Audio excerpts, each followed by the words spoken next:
Welcome to Bites of Change. Hello, everyone. My name is Ifeoma Garba. I'm the head of external relations with the WFP country office here in Zimbabwe. So what is Bites of Change? This is a podcast series, a platform for having conversations around food and nutrition security in Zimbabwe. It will be one that will bring together great minds from the public sector, the private sector, and also from our cooperating partners in the NGO world. The podcast series will be highlighting some of the key things we've done in Zimbabwe as a collective to improve food and nutrition security. That's one.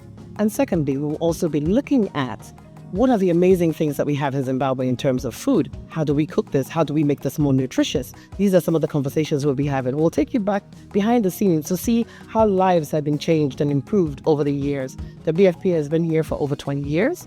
So what have we done? What do you know about us?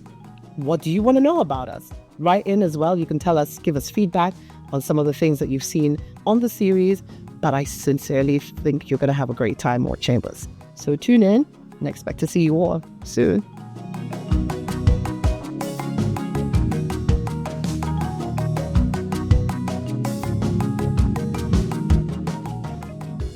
Welcome to Bites of Change, the podcast that celebrates innovation, collaboration, and most of all, partnerships amongst the people who lead transformation in Zimbabwe. My name is Tulu Clemens. I'm the country director for the World Food Program in Zimbabwe. I'm joined by an esteemed guest, the resident coordinator of the UN country team in Zimbabwe. His name is Dr. Edward Kallon. A few fun facts that I'd like to share with you about Edward Kallon. This is not our first rodeo, he and I. I've worked with him in several duty stations. And I'm proud to say that he also is a native son of Sierra Leone and a native son of WFP globally. Welcome, Dr. Kallon, to the Bites of Change podcast. I'll start off so that we can set the scene, or so you can set the scene. As we move through the UN 80 and the humanitarian reset, against that backdrop, I have a few questions, and I'd like to get your input on where we are in Zimbabwe. How do we move from our siloed systems, and how do we align our mandates for a greater impact in Zimbabwe as you see it? Thank you very much, Barbara, for having me this afternoon to discuss a theme that resonates very well with the importance of the current global trends, Bites of Change. It resonates with me because it is a call for us to rethink how we do business and how we can do business better with the changing challenges that the multilateral system is going through. We are in an era today where multilateralism is under immense pressure. We are experiencing a situation where the world is becoming extremely transactional, less strategic, less generous, and less rule-based. This is affecting the fundamental call of the UN's roles and responsibilities. So we are at a critical junction where the general local parlance is never business as usual.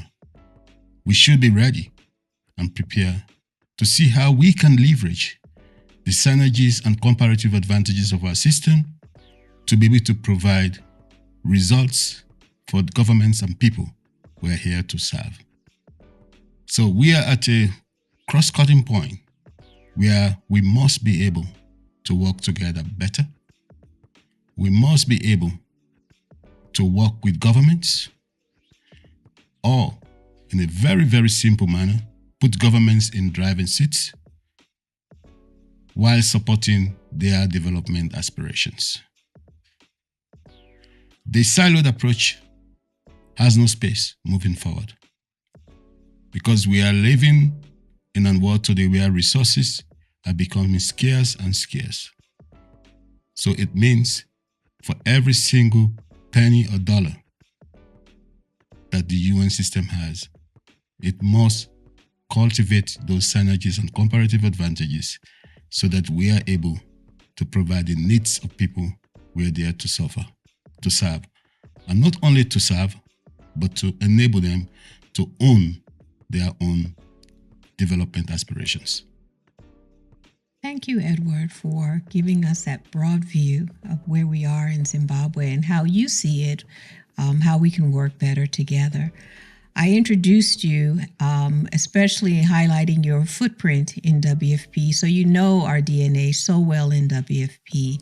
So I'd ask you now to perhaps distill it from a WFP perspective, giving me advice as the country director for the World Food Program, against the backdrop that we are currently preparing for our next generation country strategic plan. We know that it aligns with NDS2. We also know that it seeks to align with the direction that the UN country team is going in its cooperation framework. What advice would you give me as a country director leading WFP Zimbabwe? WFP have been around for quite some time in Zimbabwe, and WFP have over the years reinvented itself to adapt to realities in various contexts. So, for me, the starting point is trying to understand better the current context and operational realities, relook at the tools that WFP has developed over the years, and focus on those strategic engagements that could actually make meaningful changes in the lives of people. WFP should never forget about its basic orientation, that is working to ensure food security, especially among the most vulnerable. I still remember in those days when we talk about food insecurity or food security, we always remember few thematic areas around it. Yeah, that is talking about issues of food production, issues of food access, issues of food availability, and also the broad issue of health and education that are directly interrelated with the fight against food insecurity. So to me, that backdrop is so important in our strategic orientation. But we don't have to stop here. This is a time where we need to reflect what the country needs in principle. Zimbabwe was indeed the breadbasket of Southern Africa. Zimbabwe is endowed with enormous agricultural potential. It has the potential of producing surpluses with the appropriate investment. So at this point in time, we have to rethink what WFP can do in this given framework. That is, one, how can we, WFP, ensure that there is a market for the farmers of Zimbabwe? WFP have played key roles in local procurement and purchase in Zimbabwe before. And markets become a serious problem when there is a very good harvest. So I think the technical expertise of WFP in local procurement is something that we serve Zimbabwe very well. The second element is that Zimbabwe is prone to climate-induced emergency. This is a reality that Zimbabwe has to live with for many, many years to come.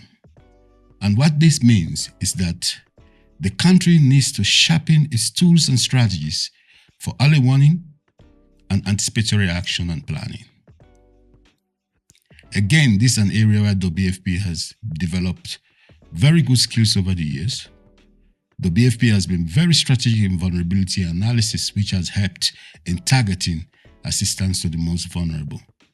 So I think in addition to the local procurement, etc., continued investment in anticipatory action planning, early warning, will be strategic areas of entry and engagement. Now, the third area is, what can WFP do to support Zimbabwe in the areas of food transformation or value addition? This is definitely an area where WFP has had comparative advantages. And as I travel across the country here, I've also noticed that the WFP started investing in youths to produce sesame oil from sesame, which they were procuring from the youths. You creating employment opportunity for young people. You creating value addition and agricultural chain that is benefiting the young people. This is an area that the WFP should continue studying and investing moving forward.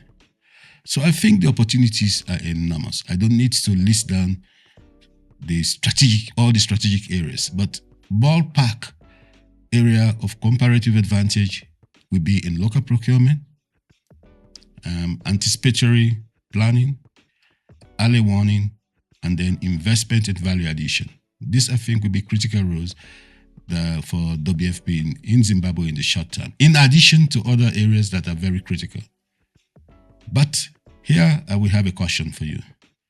It's a long time WFP have been doing this solely based on its capacity. But this is the time with the global challenges we are having to try to see how you can bring in the comparative advantages of other agencies and partners so that you can work together at scale to deliver more tangible results in addressing food security. Closely linked to this is the need for joint initiatives and joint programs. This will be very, very important moving forward because expertise across various agencies will become handy for WFP to improve their impact. Thank you, Edward. And I think that that's the direction that we're going on. Last but not least in my book is the collaboration and the partnerships that we intentionally seek. For WFP, that starts with the Rome-based agencies, and it expands into other cross-cutting thematic issues such as technology and in youth, and also in innovative financing. Having said that, I want to ensure that we are intentional in how we go about partnering.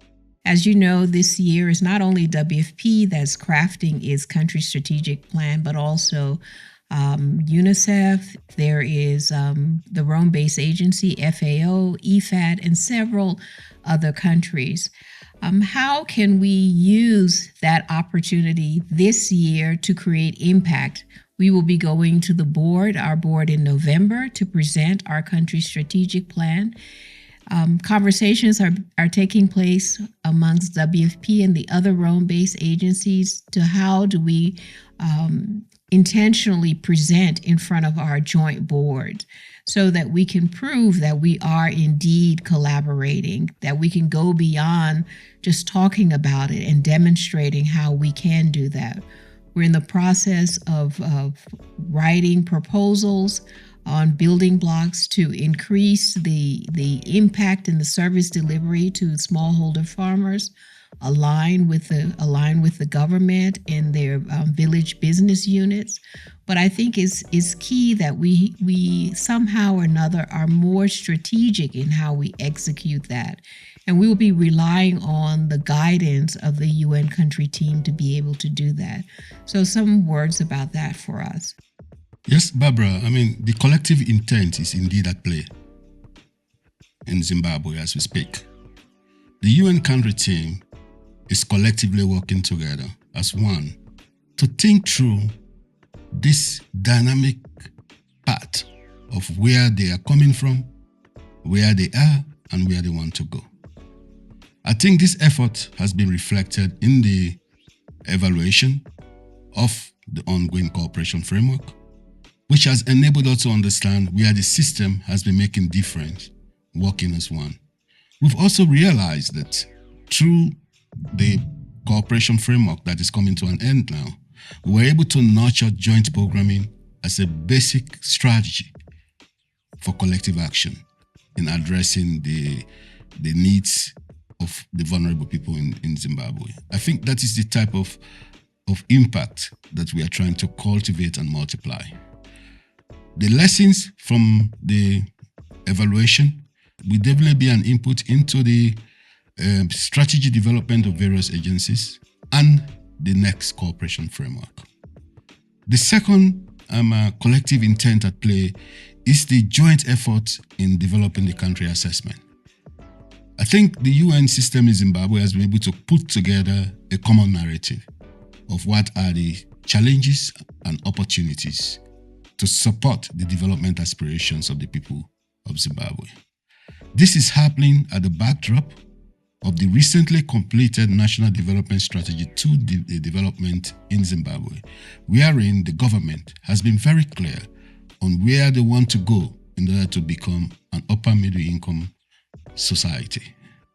Those blueprints have brought into sharp focus the 10 thematic areas that are very critical.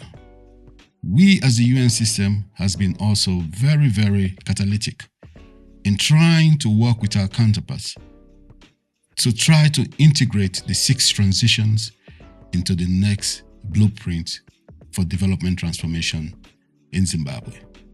And the 6 transitions speaks for themselves. They are catalytic pathways, and they are also critical for interministerial coordination.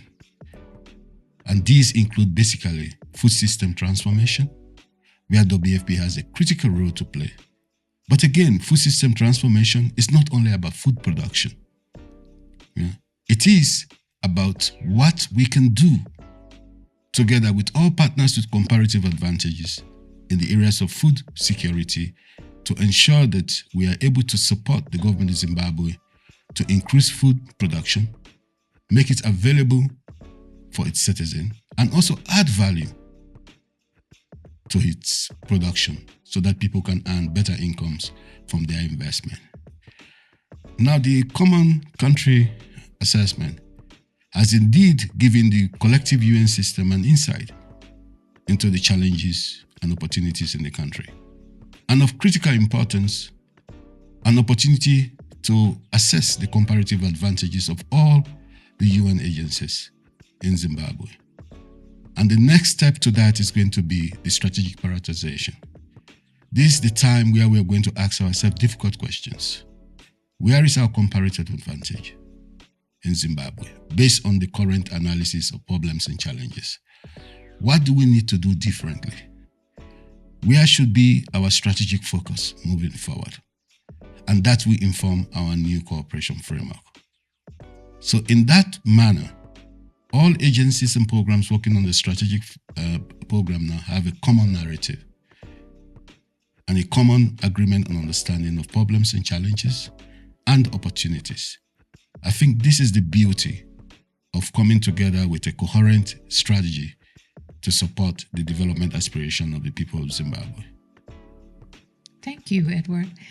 And let me just take you back. We talked about Zimbabwe reclaiming its role, perhaps as a food basket.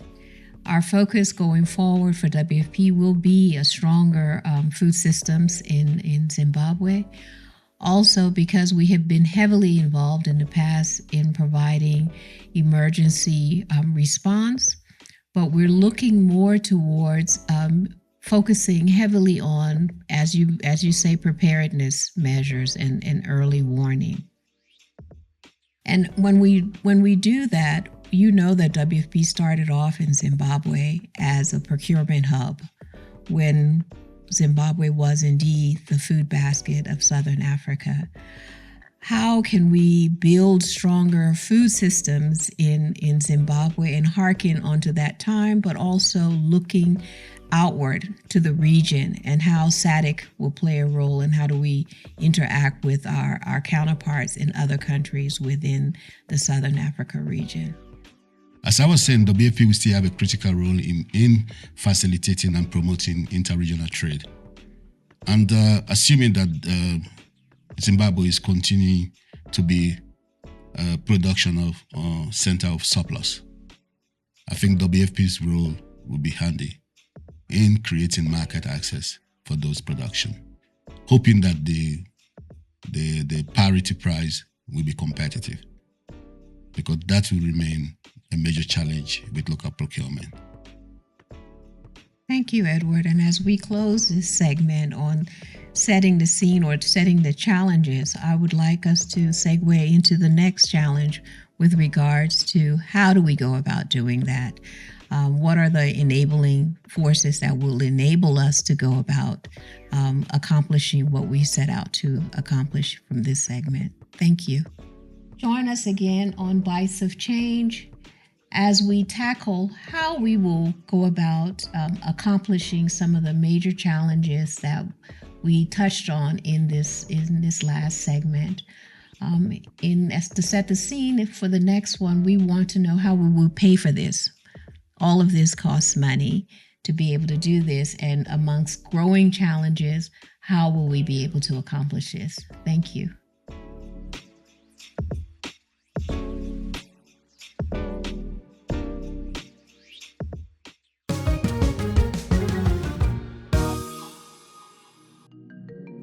You're watching and listening to Bites of Change, the WFP Zimbabwe podcast series, which takes us across the land, communities, to villages, to districts, and also to our township areas as well.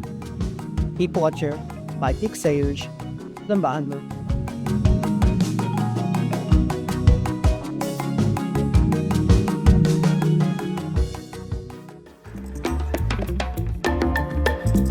My name is Gracia Vute, and I'm a South Trained chef.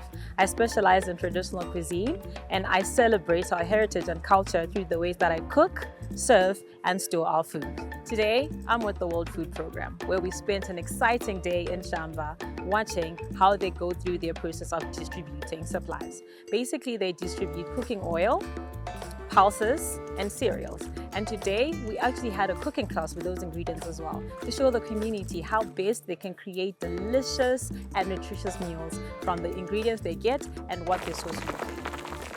So we actually made a pumpkin porridge today, and I had a wonderful experience where one of the older ladies in the care group that I was with in the cooking class today showed me her version of the pumpkin porridge. I also took them through how I make my own version and how we can merge two generations to create beautiful textures with our local ingredients and what they're also getting from the World Food Program. I think it was a wonderful day, and we also had a joint meal where everyone participated in creating the final meal, where we got our lentils that are being distributed, as well as the pumpkin leaves that they got locally, to show you how you can create a wonderful meal from the joint ingredients that they have today. I'm so eager to do more for the community through the World Food Program. And I'm so excited that today has also taught me a lot of valuable lessons about how people can come together to impact their communities. What a beautiful day. So enriching and so wonderful to see the impact that these communities are having. I'm so excited about more of the World Food Program opportunities, and I'm so happy I could share this with you today. Thank you. Ndinoda kutenda ve-Africanist capacity nezvavatiitira. Regai nditi ini, the taste of the pudding is in the mouth. Ikoko kudya kwamauya nako kuchatitapirira kusvika rini narini.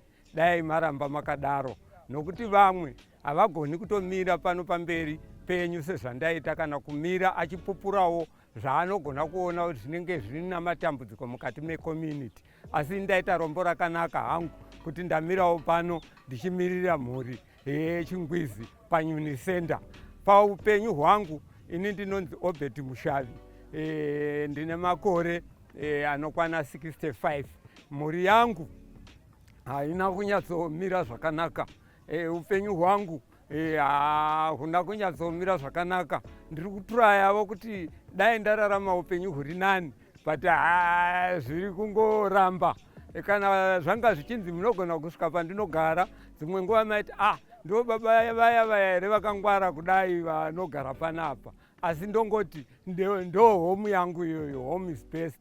Saka ndinoshuvira kuti kuaki rambai makadaro, dzokai musatisiye tiri toga. Iri totoona baba namai, tinoona friend, tinoona hama, tinoona everything pauso hwenyu. Saka nevashandi veaki and the crew behind, ndinoti dai Mwari akukomborerai. The Netherlands is glad to support the World Food Program and its vital work in Zimbabwe and many countries around the world. In Zimbabwe, our partnership with WFP has strengthened the resilience of communities in Mashingo and Rushinga through the Green Climate Fund. And after the terrible drought of 2024, WFP distributed $9 million of relief to drought-stricken small-scale farmers in Zimbabwe. This was financed through the African Risk Capacity Insurance Program, to which the Netherlands contributed $27 million. Going forward, it is important to ensure more robust monitoring and evaluation systems to better assess performance and enable learning from operations. There's also a need for context-specific food assistance approaches, such as a combination of in-kind assistance and cash transfers to best meet the needs of vulnerable communities. WFP's expertise in logistics and emergency responses ensures that they can reach vulnerable populations, including refugees and those affected by food insecurity and climate shocks, when and where they are needed.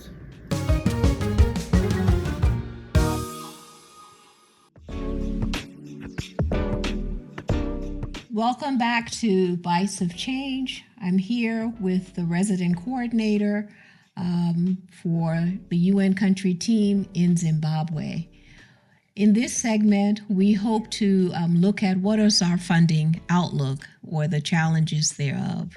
Given what we are experiencing, how does the UN continue to have its development footprint to enable them to help in moving Zimbabwe closer to 2030 to accomplish its development goal, especially in food security.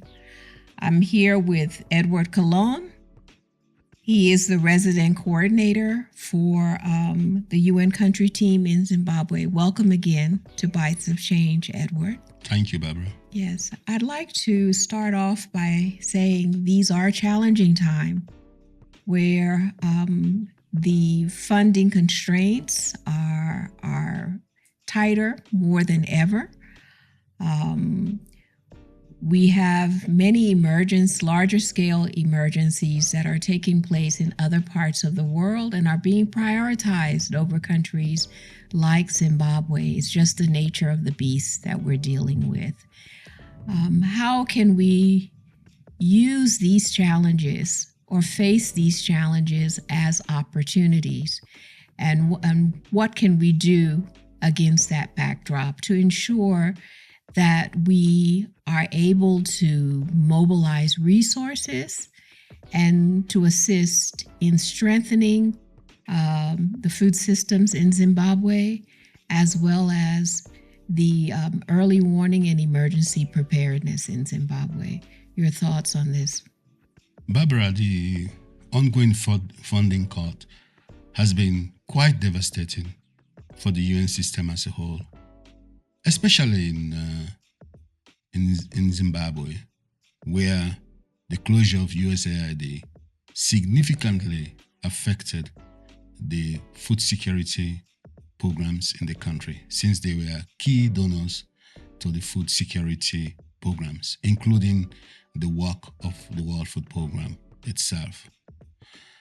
But we don't have to feel shocked on that reality, but rather ask ourselves those difficult questions. What are the opportunities? What are we going to do differently? How can we work better with governments? How can we work better with other partners to actually help mobilize resources that are required to address the food security needs of the most vulnerable in the country? What is clear to all of us now with the ongoing funding constraints is that local resource mobilization becomes extremely critical.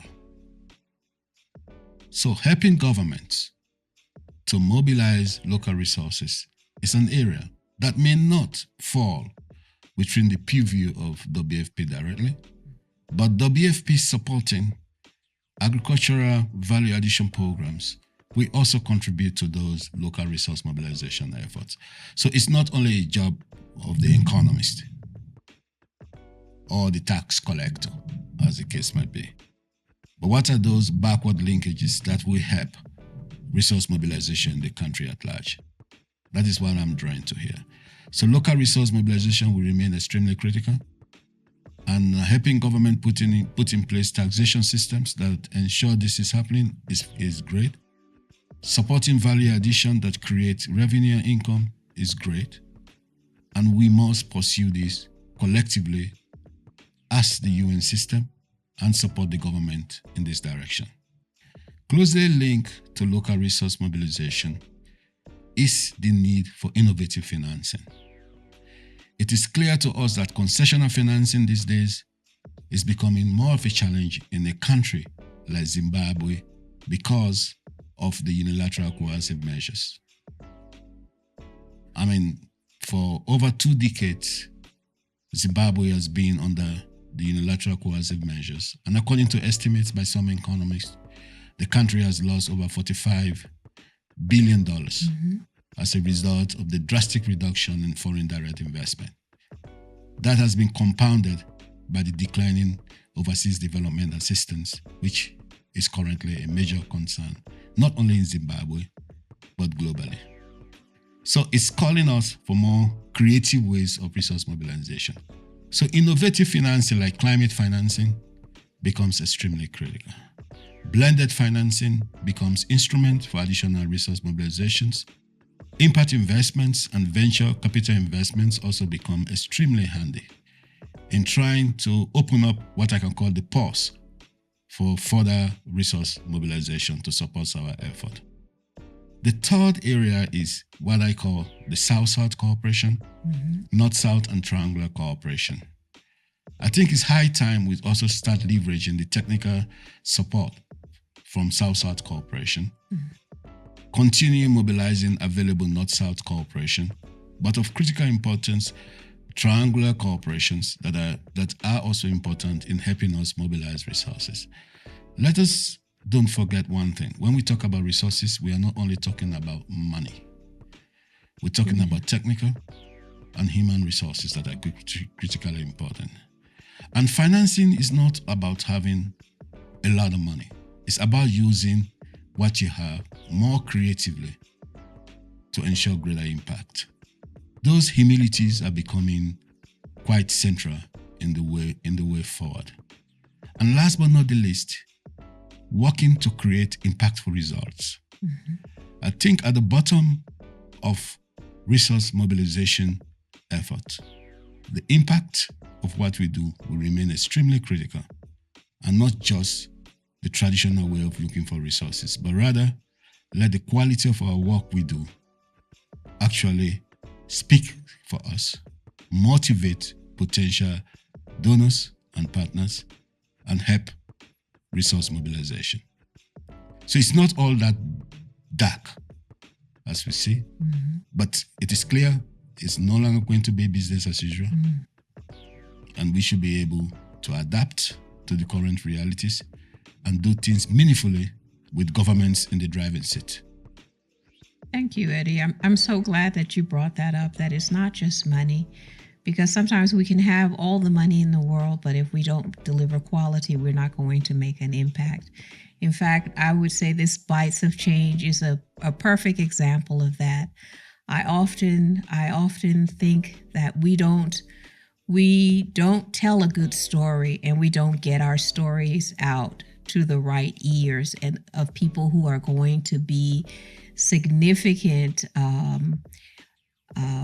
influences in the work that we do here in Zimbabwe. Beyond Southern Africa, not many people know about Zimbabwe and the potential that this country has, especially in their youth.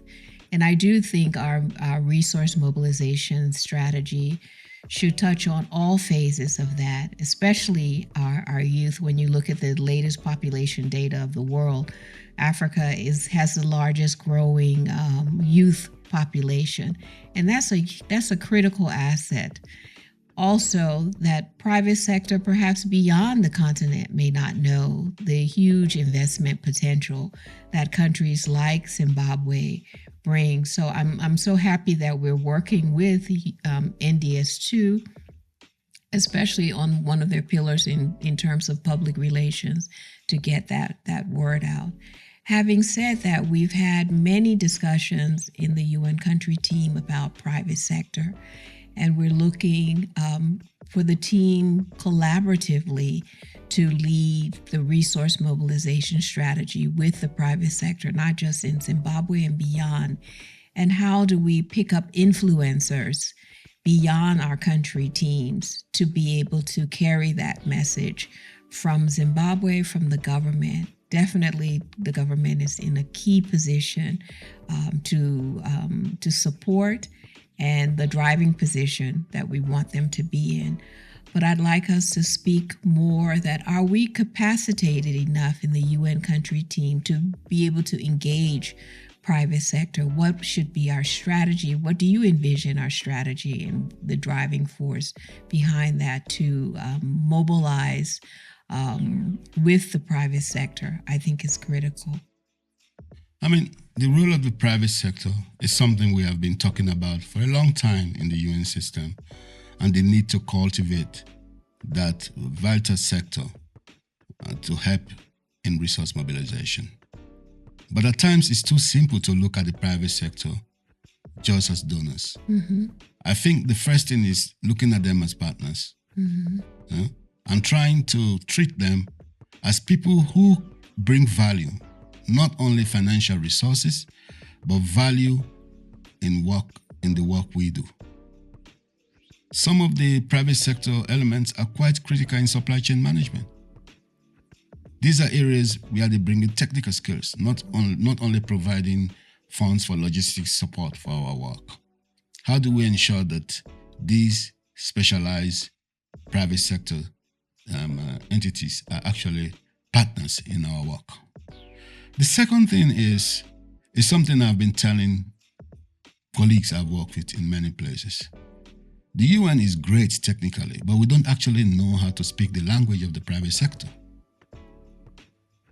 And then we see the rigorous approaches of the private sector as being quite suffocating, because we are coming from a grant background where money is provided to support governments to achieve their development aspirations. Private sector is mostly private money and people's money.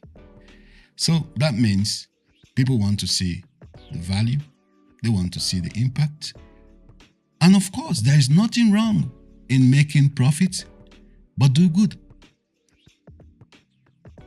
At times, what limits our engagement with the private sector is the fact that, these people are only in here to make profits or to make money. I think that is where we start getting it wrong, completely wrong. Yeah?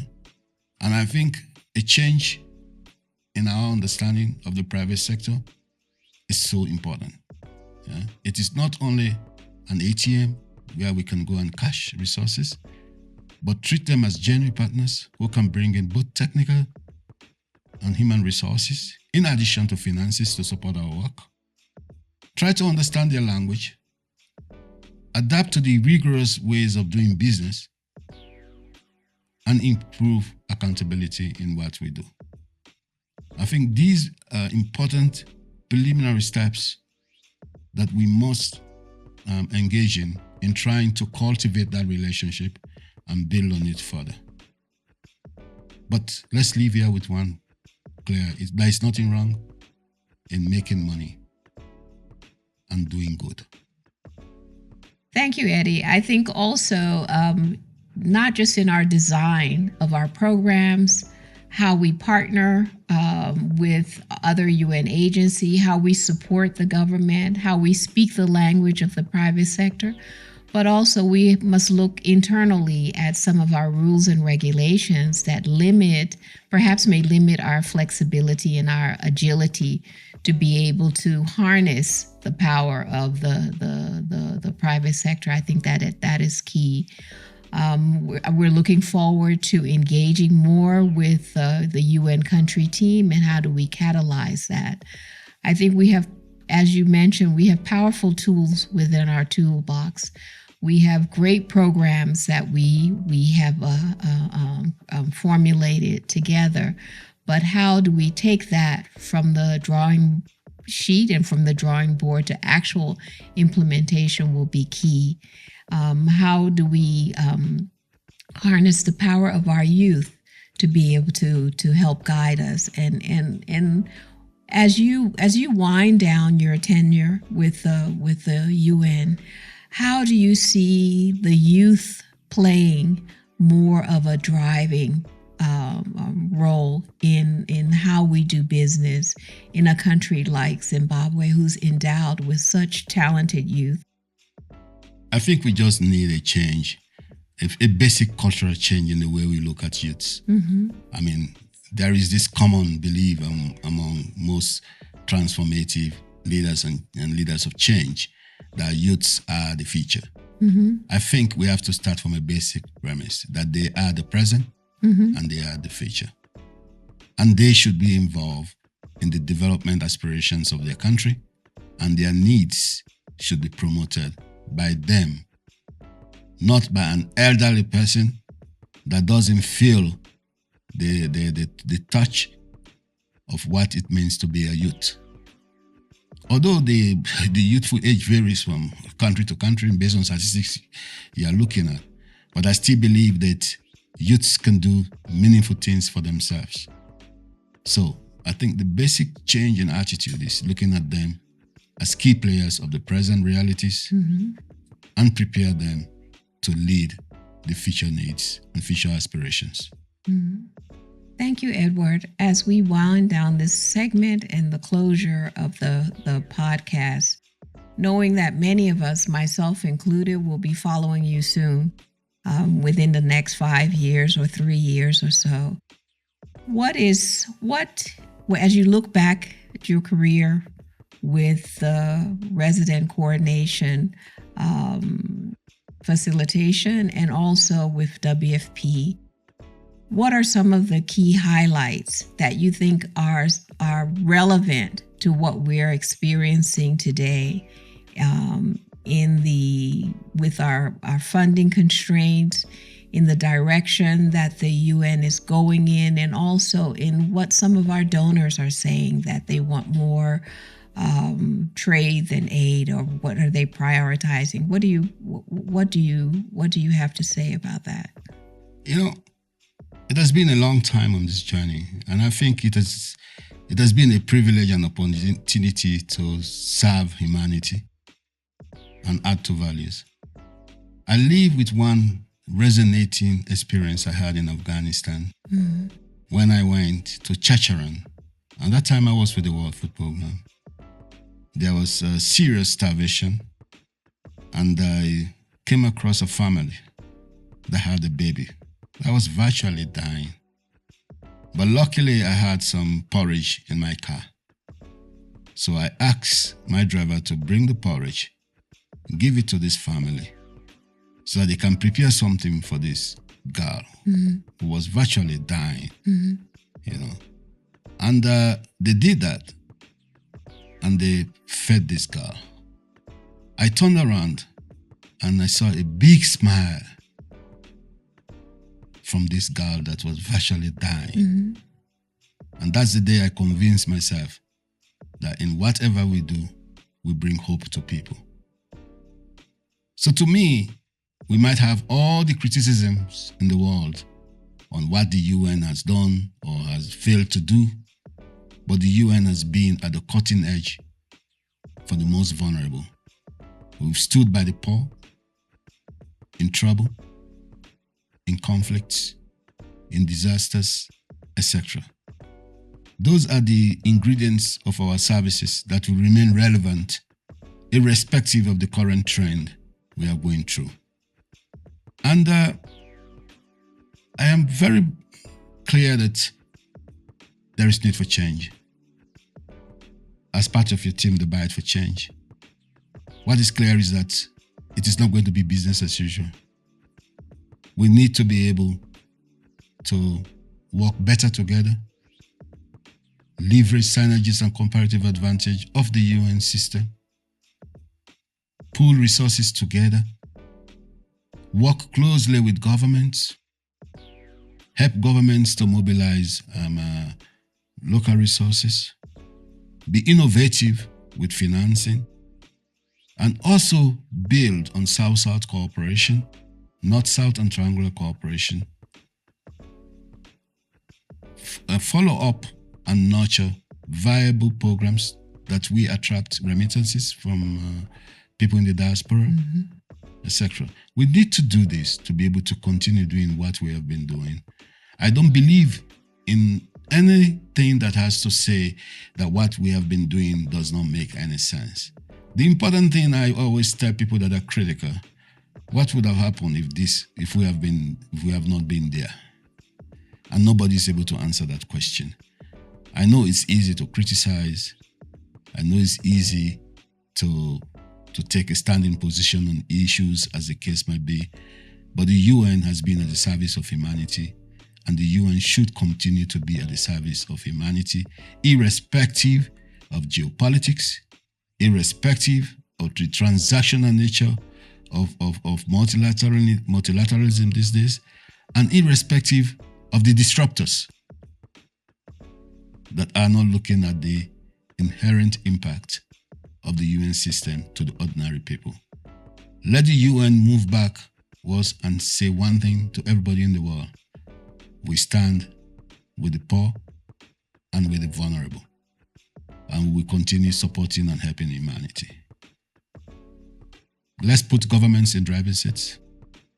Let's help governments own their problems better. And let the spirit of solidarity be a genuine investment that we create changes and hope for people. But I leave the UN really fully satisfied that I saw a beautiful organization like the United Nations bringing hope to the ordinary people. And the smile of that dying child is something I will live with forever. Amen. Thank you. Thank you, Edward, for reminding us. Thank you for your journey with the UN and all your contributions, for reminding us that the UN's strength is not in its size, but in its coherence. And also that by saving lives, we do indeed change lives. And you've given us an apt example of that, because in addition to saving that little girl's life in Afghanistan, you've changed the trajectory of her life and also that of her family. You're watching Bites of Change. We'll be right back. Thank you.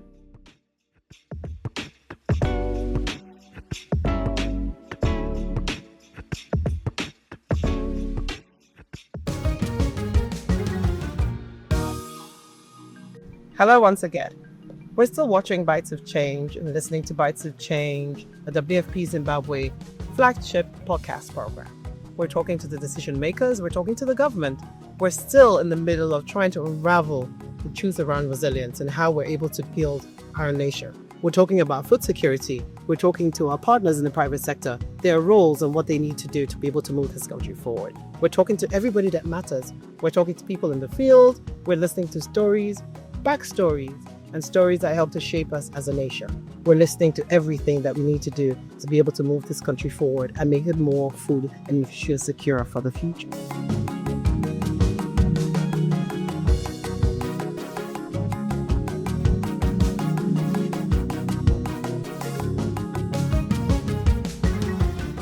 Okay, RC, Eddie, I'm going to take advantage of you having this one-to-one interaction with you here. And as a native son of WFP, what are your parting words of encouragement or advice to me as a country director? You've held this position in WFP before.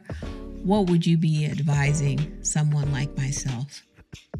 Yeah, Barbara, I mean, you have been on this journey for some time, so I'm not talking to somebody who is just starting the journey, where we have to talk about fundamentals, etc., and what needs to be done.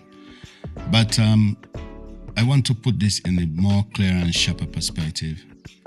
We, the United Nations, in the current changing context, need to be very clear about our comparative advantage. And that is technical, policy, advisory services, and strengthening institutional capacity for service delivery. In our work today, at times we tend to focus mostly on delivery services or strengthening institutional capacity. But I think we have key roles that should accompany our core responsibilities as agencies and funds and programs. And I think those responsibilities need to be further nurtured, strengthened, and also adapted in our management and programming strategy. And that is one, we must continue nurturing national leadership and ownership in whatever we do. Number two, we are working in a crowded ecosystem in most countries with various partnerships at play. So strategic partnerships must remain a core focus of our work. And that partnership should have an overarching objective of helping us mobilize resources to meet the needs. The third critical role is system thinking and co-creation. This is the gamut of issues related around joint initiatives and joint programming. But when we are talking about system thinking and co-creation, we should go beyond individual agencies and ask ourselves, how do we co-create with governments? How do we co-create with communities? And how do we co-create with other strategic partners to ensure that we're able to add value in what we are doing? The fourth critical role is what I call policy influencing. And basically, I try to sharpen it by calling it innovative policy influencing. This is what we leave behind in countries. We support governments to come with appropriate policies that we continue to guide their development trajectory. So in all what we do, policy influence will remain extremely, extremely important. And last but not the least, the issues of strengthening national capacity for service delivery. These 5 critical roles should be the building blocks of foundations for effective strategic and programming in the new UN realities of today. So my parting word is, it cannot be business as usual. We have to be clear about our comparative advantage as a United Nations system. We have to put governments in the driving seats. They have to lead and own their development aspirations. We have to nurture that leadership and ownership. We have to invest in strategic partnerships. We have to co-create to add value to the lives of people. We have to influence policies that will continue to guide the development trajectory in each country, and also continue strengthening national capacity for service delivery.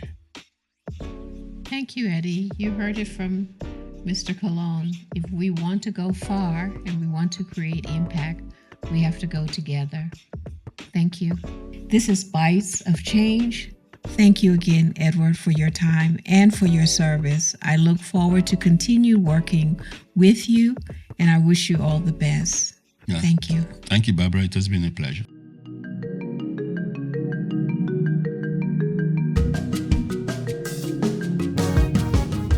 Thank you for listening to and watching Bites of Change, a WFP Zimbabwe podcast series.